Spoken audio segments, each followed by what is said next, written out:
Selamat pagi Indonesia dan selamat datang di Durma Tekno. Dengan gua Arif. Sekarang saatnya ngebahas Redmi Note 9 5G yang tanggal 26 kemarin rilis di Tiongkok. Produk ini mungkin kalah rame ya karena bintang perilisan kemarin itu si Redmi Note 9 Pro 5G.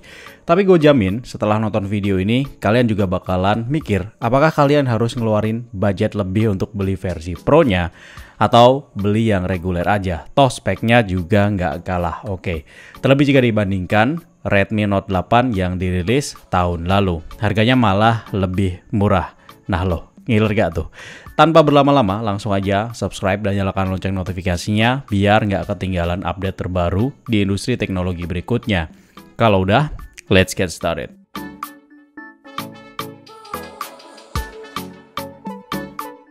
Sebelumnya gue mau ingetin kalau kita udah bikin video untuk versi Pro-nya.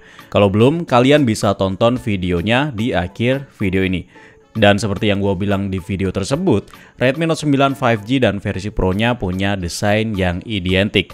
Tapi dibandingkan Redmi Note 9 Pro 5G yang lebih mirip ke Mi 10T Lite, Redmi Note 9 5G ini lebih condong ke Poco X3 NFC, namun dengan sedikit perbedaan, seperti pada bentuk dan letak sensor kamera belakangnya dan posisi pansulnya. Bodi pada Redmi Note 9 5G ini memang juga berbahan plastik seperti Poco X3 NFC dan juga dilengkapi dengan lapisan anti air. Konektivitasnya cukup lengkap, tercatat ada dukungan konektivitas 5G, port audio 3,5 mm 24 bit, USB-C, slot microSD dedicated, infrared buster, tapi sayangnya NFC nggak hadir. Di bagian depan ada layar yang luasnya 6,53 inci, yang mana lebih kecil 0, sekian inci dari Poco X3 NFC. Resolusinya tetap Full HD Plus dengan aspek rasio yang sedikit lebih pendek. Poco juga lebih unggul dengan refresh rate 120Hz dan HDR10-nya. Tapi yang jelas, kaca Gorilla Glass 5 juga menjadi lapisan pelindung layar Redmi Note 9 5G. Spek layar yang lebih rendah ini emang normal banget sih, karena range harga Redmi Note reguler memang di bawah Poco X3 NFC. Redmi Note biasanya mulai di harga 2 jutaan, sedang Poco X3 kemarin bandrolnya di atas 3 juta. Dan untuk ukuran HP 2 jutaan, spek layar yang ditawarkan emang wajar banget. Bahkan di merek lain kadang speknya di bawah ini. Kalau layar ini belum bisa bikin kamu puas, coba kita masuk ke dapur pacunya.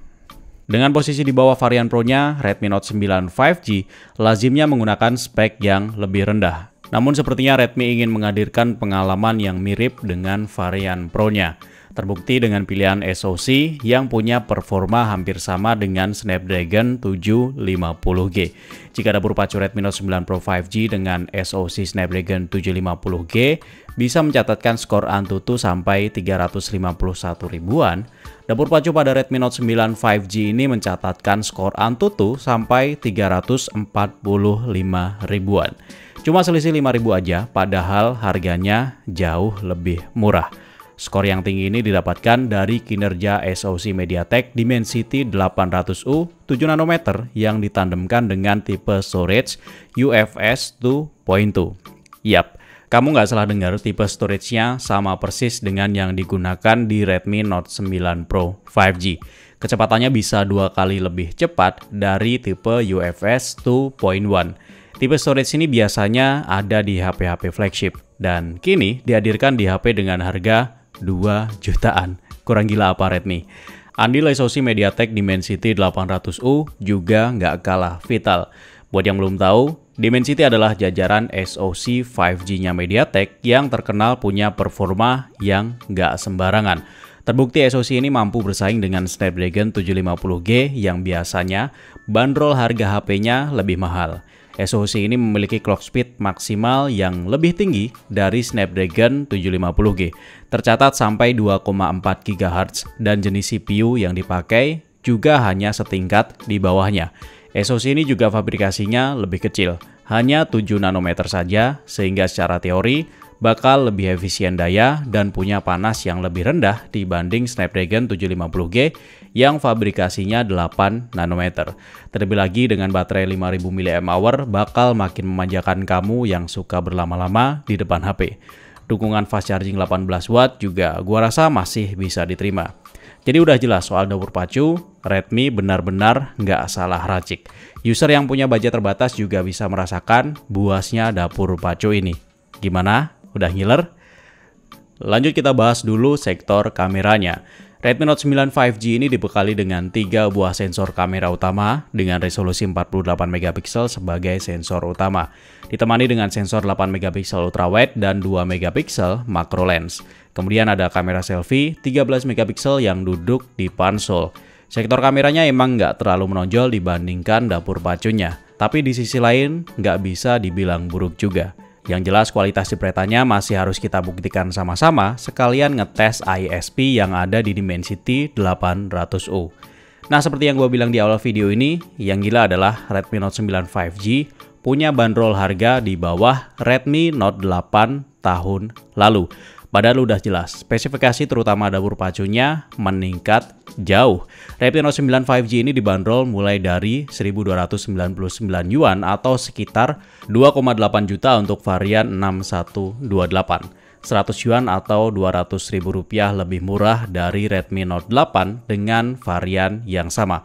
Padahal tahun lalu Redmi Note 8 varian 6128 harga resminya di Indonesia Rp2.899.000 dengan harga perkenalan alias flash sale Rp2.799.000. Yang artinya jika mengacu pada harga di Tiongkok, harusnya harga resmi Redmi Note 9 5G nanti juga lebih murah, kira-kira Rp200.000.